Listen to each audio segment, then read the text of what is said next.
James H Fetzer is professor with the University of Minnesota, with us now live from Madison. Let's get his comments. Professor Fetzer, immediately after this nuclear deal was reached between Iran and the P5+1, we saw this immense campaign, so to speak, especially by US lawmakers for a need for new restrictions and sanctions on Tehran. One question that a lot of people, at least here in Iran, are asking is why should there be such an attempt when there's a deal and when negotiations are underway to implement that deal? Well, because Israel and its allies in the Congress want to undermine the negotiations. They're trying to do everything they can to provoke Iran to withdraw.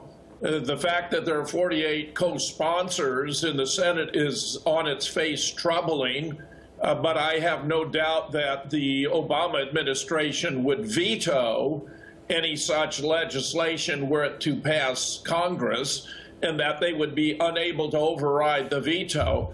I think it's completely fascinating that the New York Times had a lead story that the U.S. and Iran face common enemies in the Middle East, and that John Kerry, our Secretary of State, as recently as Sunday, has stated that he could envision a role for Iran in the peace conference in Syria. This suggests to me that there's a considerable change in attitude evolving, where American influence in the Middle East is waning, Iranian influence is growing, and there may be an attempt here to realign forces against common enemies in the Middle East, which I would view as very promising.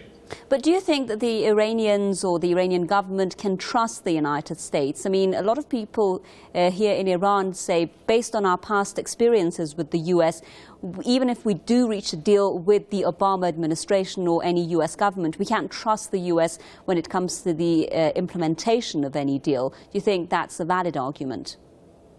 Well, that's the argument being made by Iran's opponents here, that we cannot trust the Iranians. There's been emphasis on claims that Iran has now activated a new set of centrifuges to increase its capacity to produce enriched uranium.